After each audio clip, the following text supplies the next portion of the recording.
Hello, friends, and welcome to another RobCast. And it is, I don't know, what day is it? Is it Tuesday? And I'm here in the back house with our beloved RobCast friend, Alexander Shaia. Welcome, Alexander. Hi, Rob. This is great to be here. You, this is like your fourth or fifth time you've come by. Something like that. And what's interesting is but people always, when I get to talk with you, people are always like, that blew my mind. And one of the things I have learned over the years is when somebody has deeply moved me, and it's almost like they are hearing a song that I want to hear. I have learned that inevitably, if you begin asking them about where they've been and what they've encountered, they will tell stories about suffering. There's only one way that you get there. And so you and I have this friendship outside of these RobCast interviews. And so I've heard your story, but then I think after the last interview, you said, I really should tell my story sometime. So well, we're going to do that. we had this conversation after the really horrible days in Orlando last June. Yes. And so for those of you who haven't heard the other podcasts with Alexander, Alexander is a trained anthropologist. He's the author of a book called Heart and Mind, a seminal work on what it means to understand that your life is unfolding as a story and that there are four central questions to that story. And his contributions at a scholarly level, but for many of us, just at a how do you live? How do you be fully alive? And Alexander travels all over the world, and he's a spiritual guide to many. But you have not told some of the story you're going to tell us. You haven't told this publicly until now. Friends, family, small settings, but no, this is... Yeah, that's fantastic, because I think for many people, when I hear somebody tell about where they've been and I hear what really happened, not all of their great wisdom and insights, but what led them to this, it always gives me so much hope with my own pain and obstacles and such. So you grew up in Alabama. Yes. The part the of son of immigrants. Immigrants who came from Lebanon. Right. And what was life like? This was Alabama in the 60s? This is Alabama of the 50s, thank you. Alabama in the 50s, yes, as the son of Lebanese immigrants. Lebanese Catholic immigrants. So I grew up knowing that I was colored. And I know that that may be hard for other people to understand, but the word colored in Birmingham meant not just the African American community. It meant people from the Mediterranean, particularly people from the Mediterranean that were Catholic and had darker skin. So it was back of the bus. There were certain water fountains that couldn't be used, certain libraries that you couldn't go into, or amusement parks, or state fairs, on and on and on. Wow. And was there a large Lebanese population in Birmingham? There is. And a number of Lebanese villages sent at least one representative from every family to the States, and they ended up in Birmingham because in the early 1900s, Birmingham was a city of economic opportunity. And then, and that continued through World War I because of the steel industry in Birmingham. And then after World War I, there was an economic crash, a bust, as the armament for war was no longer needed. And in my understanding of the history of Birmingham, the industrial barons, the white industrial barons, looked out over this city of immigrants and went, oh my, we've got a problem. And what happened is they sort of gave the golden handshake to the KKK. And the KKK came in and officially governed Birmingham from the 1920s really until the early 1960s. And each one of us, each immigrant group, which were part of the colored class, had a particular area of Birmingham where we lived. And it was not acceptable for you to live outside of those areas. So I was born after World War II. And I would say that Birmingham was a peaceful city through World War II, as long as you stayed within the lines. And my brothers and I have a very different experience of Birmingham. They grew up in Alabama in the 30s and the 40s. I grew up in the 50s. And in the 50s, as people came back from World War II, as black soldiers came back from World War II with respect and dignity, they're not going to put up with this stuff anymore. That's the genesis of the civil rights movement in the late 40s and the 1950s, was this sense of integrity and respect which the soldiers had found during World War II. So Birmingham becomes a very ugly place in the 1950s as ferment is happening at every level and not just the black community. So we've talked in the past, and I opened the book Heart and Mind by telling the story of what we assume is the KKK burning down my grandmother's house in Birmingham, Alabama in 1958. And they did this why? They did it, we believe, because my mother's family had grocery stores, and those grocery stores were in the black neighborhood.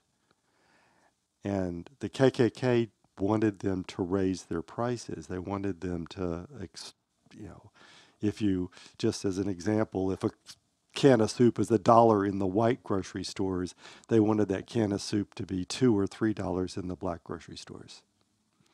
So it was the sense of, if we can take money away from the black community, we can keep them oppressed. They'll have to work longer hours. They have to work longer hours, exactly. And my family was resisting that. My mother's family was resisting that. And so they decided to terrorize.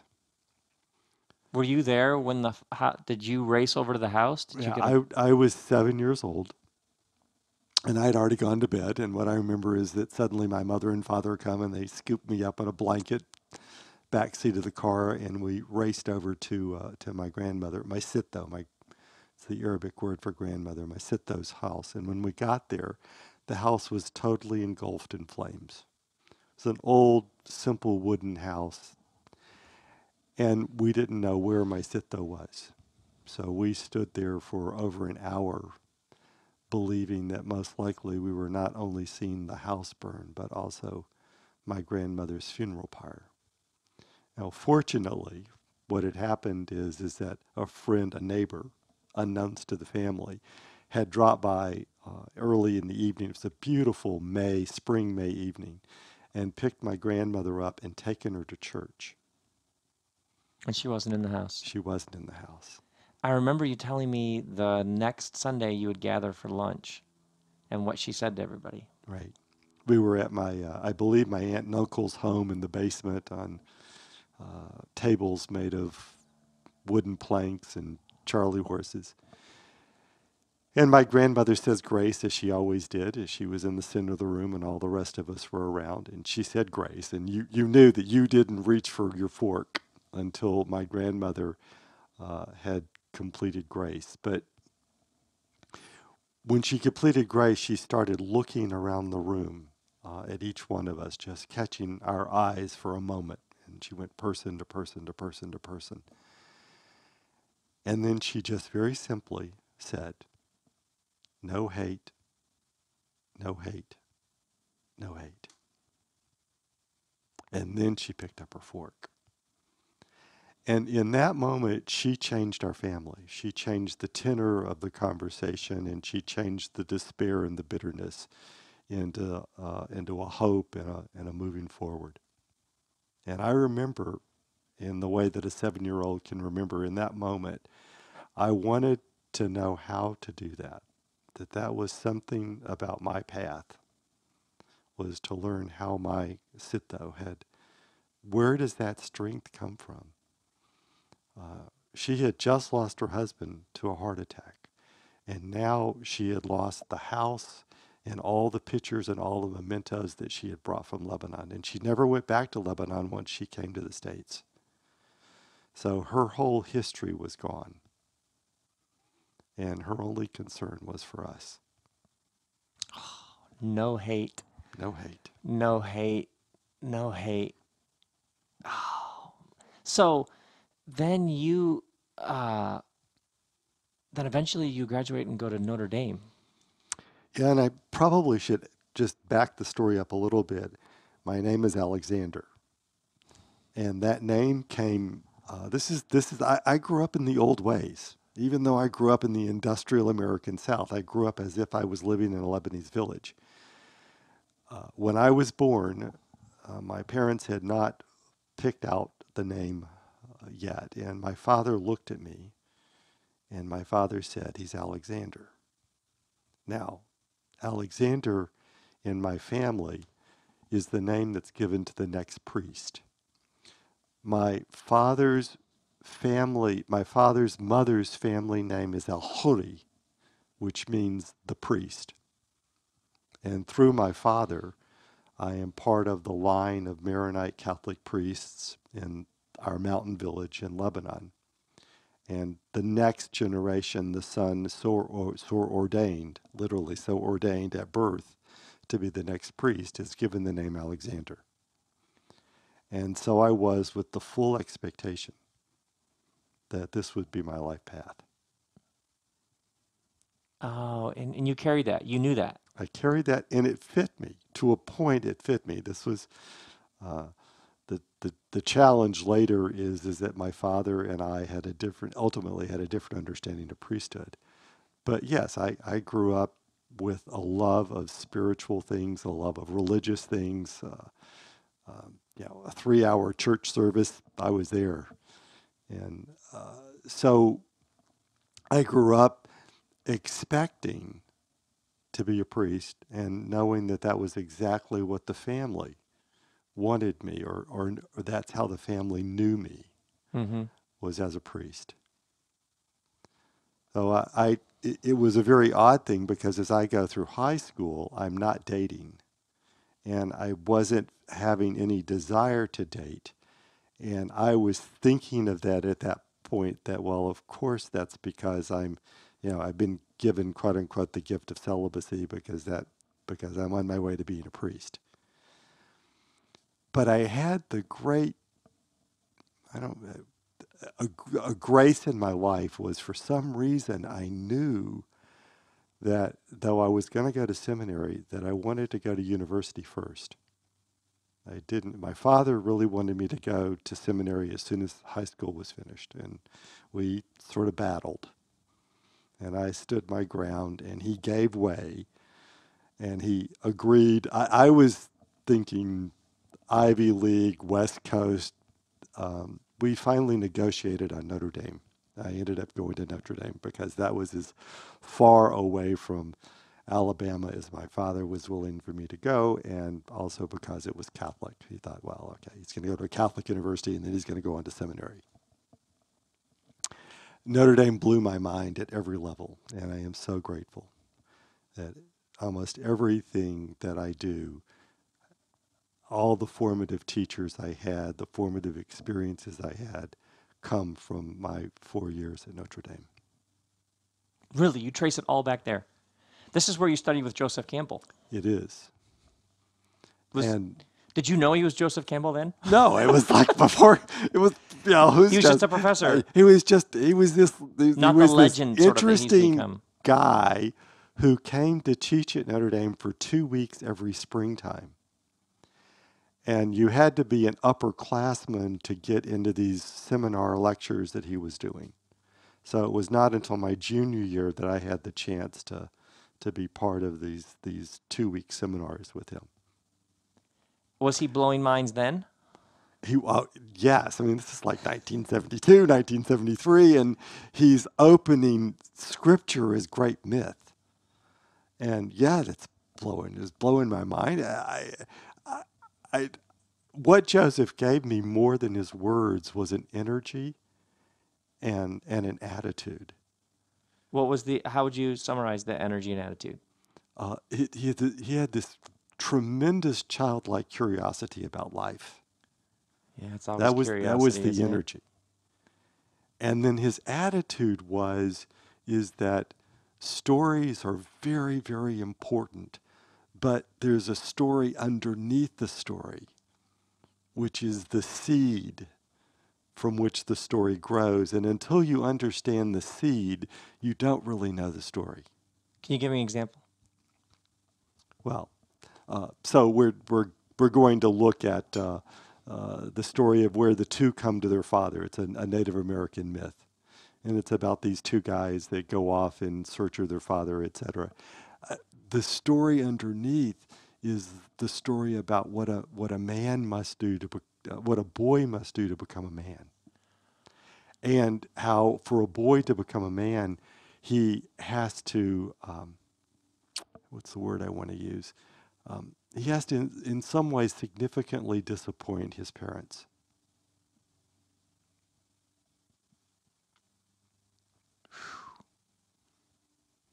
Oh, that's a whole story right there.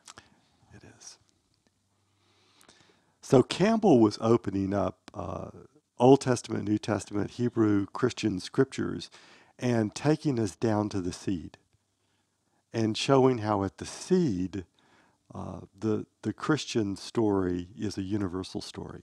It's not about the particularity of a holy person in Israel, but the particularity of this holy person is the universal story of all of us. Yes, yes. These details about that time and place are about all of us Yes, everywhere. Their yes, story is our story. yes. And the And moment it becomes this thing over and against, or better than, or triumphing over this, you've missed the point. In that story, if you go deep enough, you find the whole story. yes, yeah, Oh, yeah. come on. And so suddenly, what Campbell does for me is Campbell explodes scripture.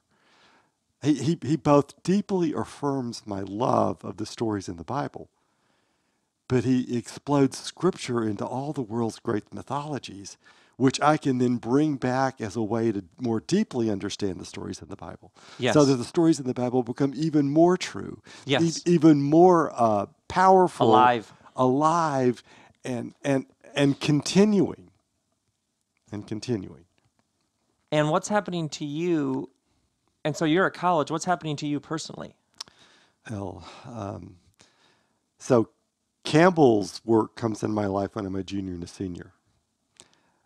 But when I was a freshman, I had the probably the largest psychological challenge I've ever had in my life. And these were the days that Notre Dame was still all male. So my first 2 years at Notre Dame is an all male university. And whereas I had gone through my high school years sort of being sexually shut down and thinking that this was celibacy, I get to Notre Dame and my professors are opening up my world through reading great literature. And I'm forever grateful to a freshman theology professor. And everyone at Notre Dame had to take freshman theology, and it was a great books course. And we read literature and had to write theological reflections on literature. So I'm reading Narcissus and Goldman by Hermann Hesse. And there is something in the environment of all male Notre Dame and this book. And I find myself writing a paper about homoeroticism, about the spirituality of homoeroticism. And that began to eventually open up over the next year into my discovery that I'm gay. But I was so blessed at Notre Dame to have professors who allowed that exploration and who affirmed it. And by my sophomore year, I had befriended, or actually Morton Kelsey had befriended me and had taken me as a sort of an adopted son That's into a his professor? family. It's a professor, a theologian, and he was the one through whom Joseph Campbell was invited to come and speak at Notre Dame. Morton Kelsey was an Episcopal priest who was exploring Jungian psychology as a metaphor for theological thought. And Whoa. and Morton is the first person that I told that I actually sat down and told that I thought that I might be gay. And How did he Mort, respond? he just it was just sort of great. What's next? What would In happen in that moment if he would have shut you down? Oh God, I don't know. I mean, years and years of guilt and shame It and would have been devastating.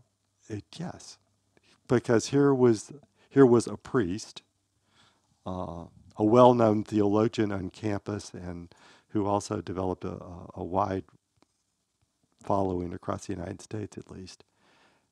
And I idolized him. So his ability to just sort of it was just the most natural non-story. Oh, yeah, yeah, right. He was just like, yeah, that's who you are. Okay. Okay, Now yeah, what are it we going was, to do? yeah, Let's go do whatever we're here to do. exactly. So you, and, but you don't tell your family. No, no, that doesn't come for much later. Then you leave Notre Dame and you go to seminary? I graduated from Notre Dame, and I go on to seminary in Washington, D.C., and with a lot of fanfare and excitement. I mean, I had gotten the most creative, fulfilling theology at Notre Dame, this personal exploration of who you are, this mythic understanding of life through Joseph Campbell. And what I also had really come to understand through Jung and Campbell and Kelsey and everything is that myth is the fundamental story, but you are obligated to live it forward. Only you can write the ending of the myth for you. That you can read all the world's great mythologies, and they sort of tell you the collective starting point. But you've got to take that collective starting point and make it original. You're going to write this in a way that no one else ever has or ever will or ever could. So I head off to seminary with this excitement about this new form, this new Alexander who is going to move out into the world and discover himself. And I get to seminary, and it's a pretty painful place. It's a pretty shut down place. It's a place where here's the question, here's the answer, dot the I. And I started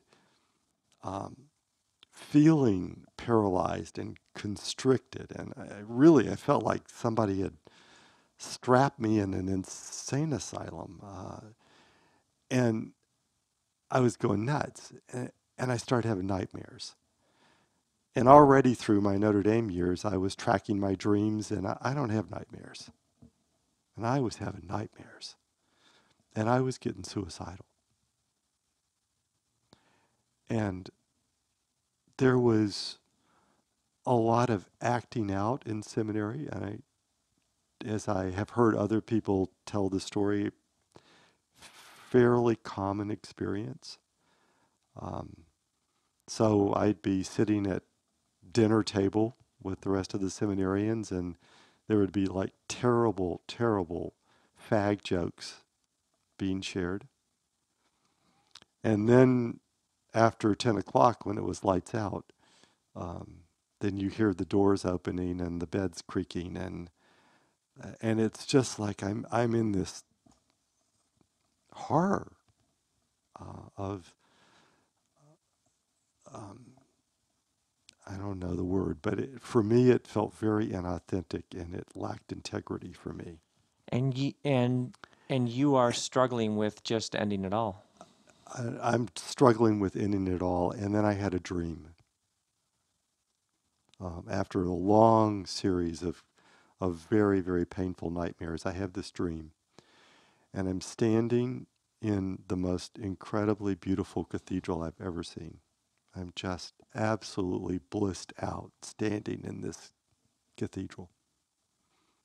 And I feel an earthquake start. And the roof and the floor start to tremble.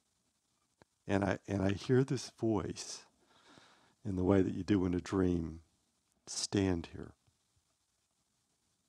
And so I stood there rather than my inclination was to run, but I stood there. And the roof came down, the pillars fell, they fell in front of me, they fell behind me, they fell on side of me, and I was covered with dust, but I was untouched. And then I looked up, and where the cathedral had been was the most magnificent night sky. And I knew after that dream that the form of church that I was being prepared to serve was too small, too constricted.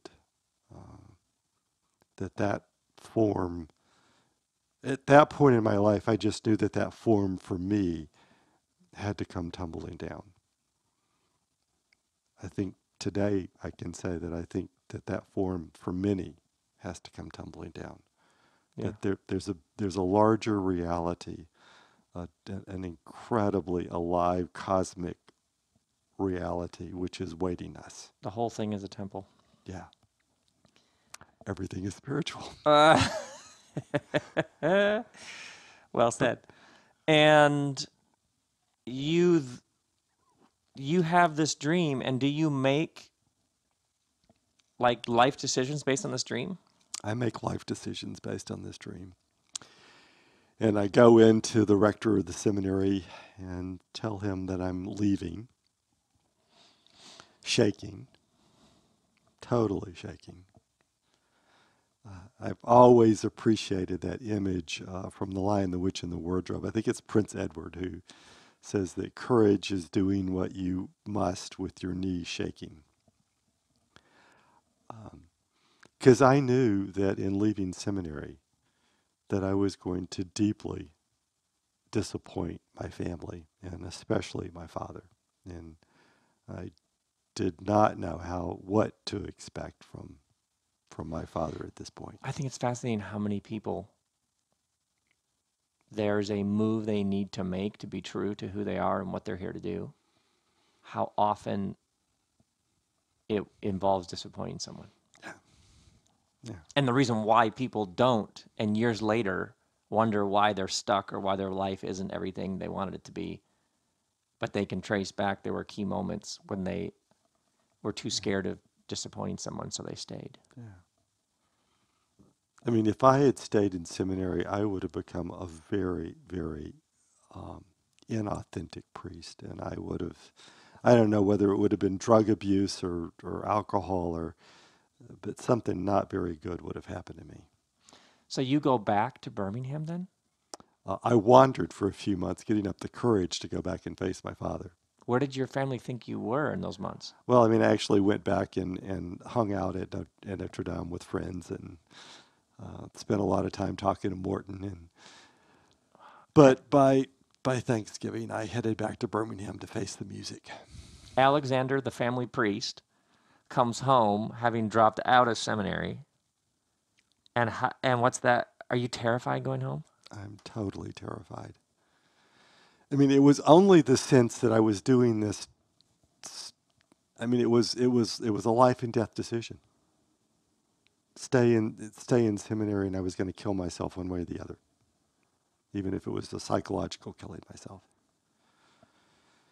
And it took that level of pain to realize that I had to live my life, even though I didn't know what the consequences were going to be with my family.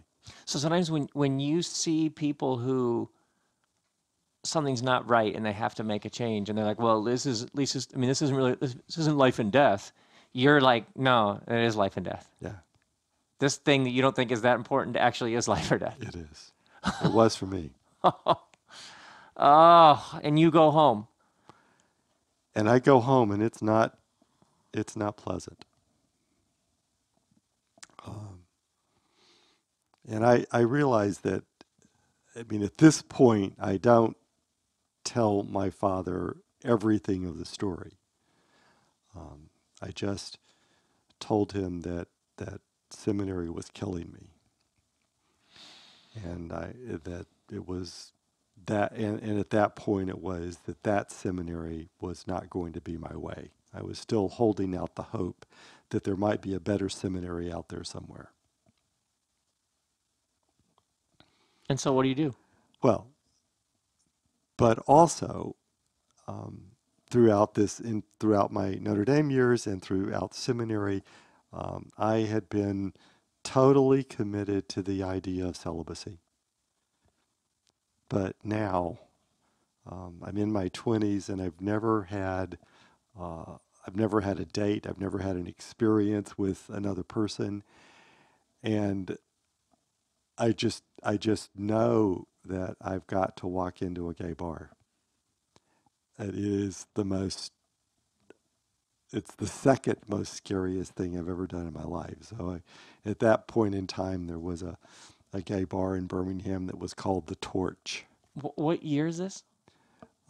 1970, 1974. And what is the public perception at that time of the gay community? Oh, there might be pockets of acceptance in some of the larger cities. In Birmingham, Alabama, it's an anathema. You are a total pariah. And it was regularly in those days that the police would come into the bars, pick people up, take them down, book them, and put their name in the newspaper the next morning. And you were shamed in front of the whole community. It was an My issue of being arrested and put in jail. arrested and booked, and your name put out as having been arrested in a gay bar. And you walk in for the first time. Well, I went down and walked around the block. I don't know how many nights I did this before. I mean, and even the night that I remembered I finally walking into the bar, I walked around the block 4 times, 5 times, 6 times, just getting up the courage to walk inside. And then you do. And I did. And it's really an odd story because that particular night there was an earthquake in Birmingham, and I didn't feel it. I was inside the bar. I don't know, the disco music was going or whatever, but the next morning my father asked me where I was during the earthquake. Oh, earthquake? There was a personal earthquake going on. And so then do you have some area of study or something you want to do with your life at this point? I know that leaving seminary did not mean that I was not deeply interested in the spiritual life and wanting to be a servant of it in some way. So I've got this tension between the authenticity of me, which has led me to all of these discoveries, and the conflict with my tradition, the Roman Catholic Church at this point, which is saying this is totally unacceptable. And I mean, actually, the kinder voice is that this is unacceptable. The less kinder voice is you're damned and going to hell. But again, thankfully, because of my professors at Notre Dame, I had this unshakable sense of my goodness. And even to the point where my tradition was saying something different, I had the gift to know that this form of the institution was not its best face. It was not its deepest wisdom. Notre Dame had given me a That's a look. great, by the way, that's a great line. This face of this institution is not its deepest wisdom. No, it's not. It's a very sad corruption of a deep stream that it holds. That's a good line for anybody in any institution that's driving them crazy. But I've had the great good fortune to know the wisdom stream and to count on it and to be able to lean back on it. Say more about that. How, when you say the wisdom tradition? Well, because of what I was given at Notre Dame, we had this beautiful moment in the theology department at Notre Dame where many of the professors were going every summer to Zurich, and they were studying at the Jung Institute. And they were coming back, and whether it was liturgy or moral theology or systematic, whatever it was all being taught through a Jungian lens. For people who don't know what that is, how would you break that down? Carl Jung was the great psychologist who showed that there's an inner truth by which each person lives, but that inner truth is connected to the deep wisdom that's in the cosmos and in the earth and in all. So, one of his great contributions was you are not this autonomous, independent living unit, just cut adrift, which the modern world has 1,000 ways of communicating that very truth to us. But that is not reality. Reality is that you are enmeshed in a whole world in a web of meaning and wisdom and truth and beauty. Right. And that present within your very being. And each one of us is born with a gift, or you might even say a mission. And your authenticity is going to be about living that out in an original way. And so it's not going and finding some external thing that's somewhere in the world you have to go and discover. It's about listening to that which has been present within you the whole time. Yeah. Which is just a fundamentally different posture to life. Yeah. Yeah. Seriously, raise your glasses. So good. So you were influenced by people who were going and studying with you in Europe. Yes. And they're coming back with these sorts of insights, which I'm always fascinated with how ideas just can change everything. Yeah. There are these key moments in life where somebody hands you this idea, or you're exposed to it, or you stumble upon it, or you read it, or you hear it on a podcast, and all of a sudden, nothing is the same again. Nothing. And so, you're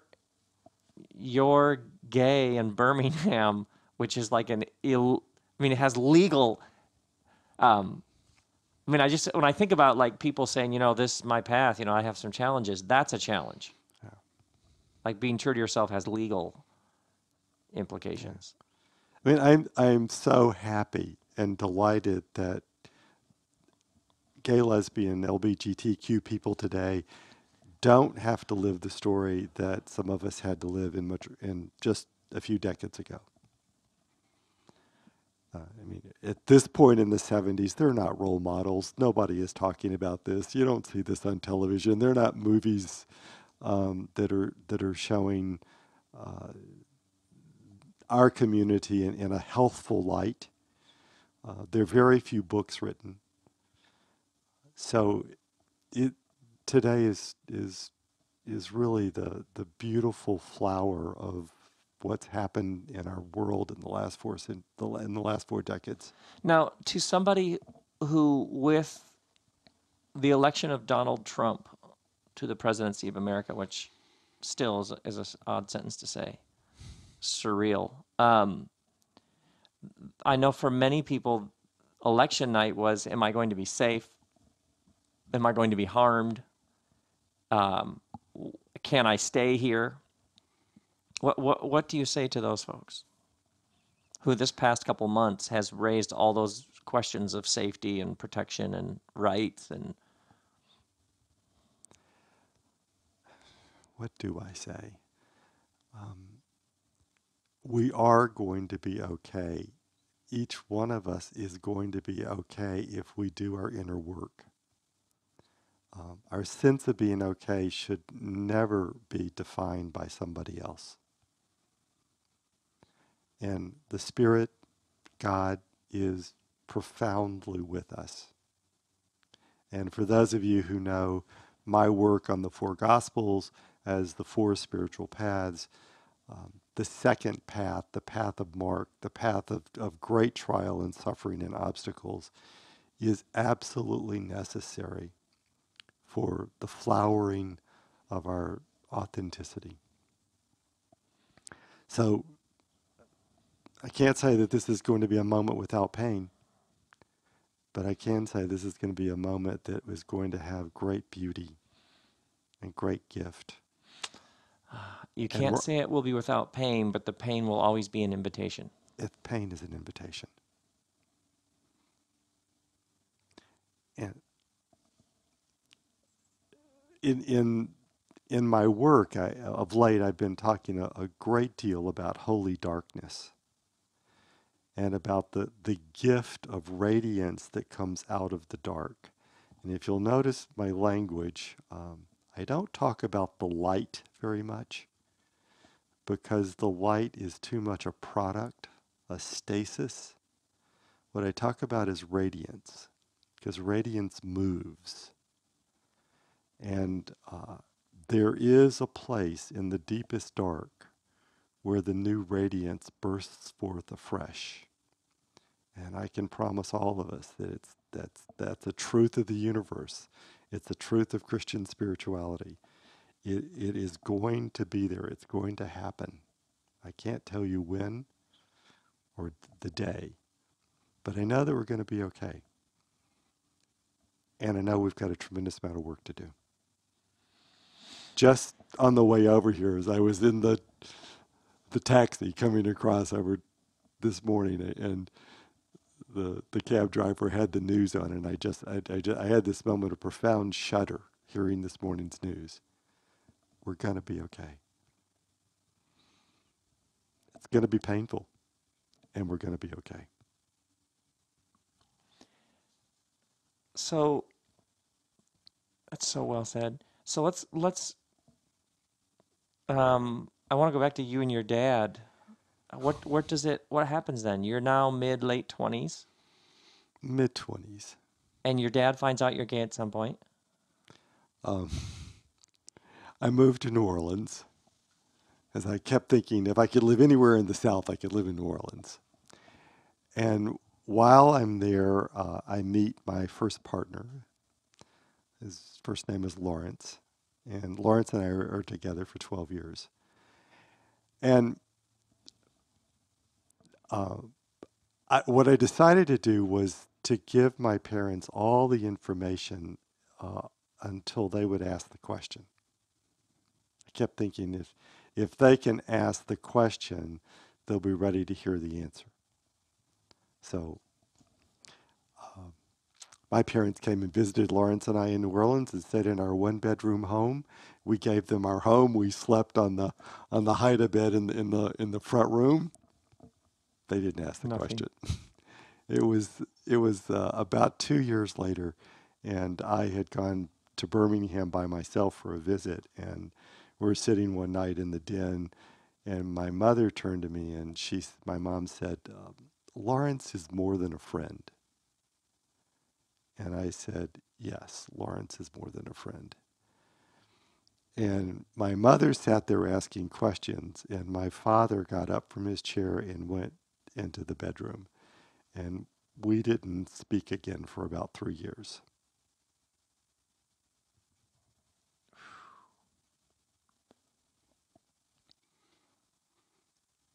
And then I later came to know that I had been taken out of the will. Um, Gratefully, very shortly before he died, he relented and put me back in the will. But it was it just rips at your soul as a son to have your father not wanting to see and affirm who you are.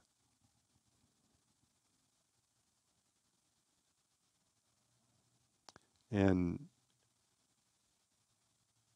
the relationship with my mother, uh, she went a long way in the journey with me until she came under the influence of a TV personality in the United States. And then she began to call me up late at night and have these conversations with me like, you do believe in the Pope, right? Yes, yes, Mom. Well, you know that you can't be gay or you're going to go to hell. And actually, it was the very last conversation I had with her before she died. But the thing that helped me was knowing that she was only saying that because of her love. I didn't agree with that, and I have a lot of feeling about the TV personality who was spouting that sort of. But that was not my best mom. It was my mom who was really concerned out of love for me. And I really hate that she died with that anxiety. How long ago was that? 20 years. 20 years ago. Yeah. That is a story right there. That is a story. And from there, you...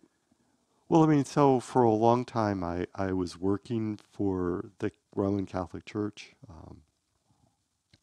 I never worked for any uh, person where my pastor, priest, the person who hired me, they all had to know that I was gay. So I was never hired under any false pretenses. Oh, Rob, there are so many stories, very and painful, hurtful stories. I lost a number of jobs. I remember I lost a job working for the I was working under the Archdiocese of Seattle, and someone went into the bishop and made a false accusation against me. No grounds for it whatsoever. No proof ever given. And the bishop called me in and said, "Look, this accusation has been made, and I just think it would be best if you left." Um, and so I it um, I came to this point where I realized that for my own integrity and for my own ability to take care of myself, I needed to go get a doctorate. And that's when I started my doctorate in clinical psych, because I still intended to work for the church, but I knew that there was going to come a day when I would be dismissible. Uh, And all of this that has come your way, those of us who know you and people who go with you and hike the Camino and read your books, yeah. you're like this fountain of love and grace and calm and this expansive embrace. Uh, it's interesting hearing you tell those stories in that order, that when you were really young and your grandmother said, no hate, no hate, no hate, and something within you, it's like, I want to learn how to become that kind of person. The only way for you to have learned to become that kind of person would be to have things come at you that would teach you how to become that kind of person. And so you've become that kind of person. I pray so. I mean, it was all there when you were 7. The question you were asking when you're I pray 7 so.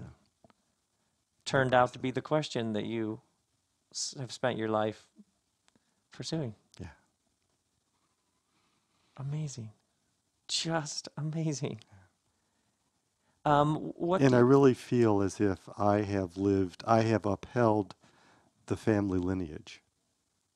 I have become Alexander the priest. Not in a way that others might say you fit this box, but that's been my work. Yes. Yeah, you were actually true to it. So what do you And say to somebody listening who's they have something deep in their bones that is who they know they are. And their family, tribe, neighborhood, workspace, community does not know what to do with that. Right. That's looked down upon, that's judged, that's illegal, whatever. I mean, what, you know what I mean? That has legal, whatever it is. Um,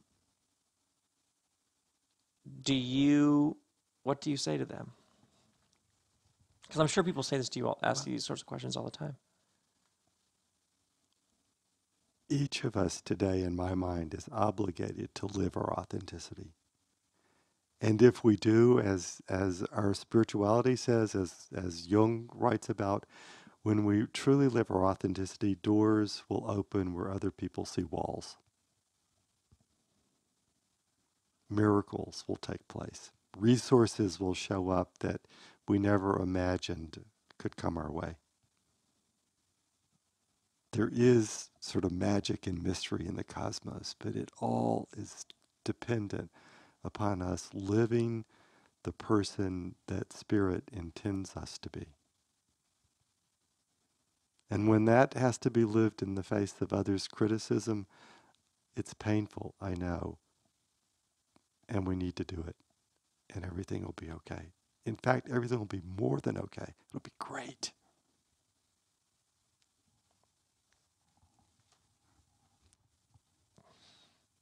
We should stop right there. Yeah. That's perfect. Thank you so much for coming by the back house again. The book My is Heart and Mind, Alexander Shaia. You can find him on a website or something. Quadratus, Quadratus Quadratos. will blow you away. Thank you so much. You are a priest for so many of us. It's beautiful. Thank you. Grace and peace, friends.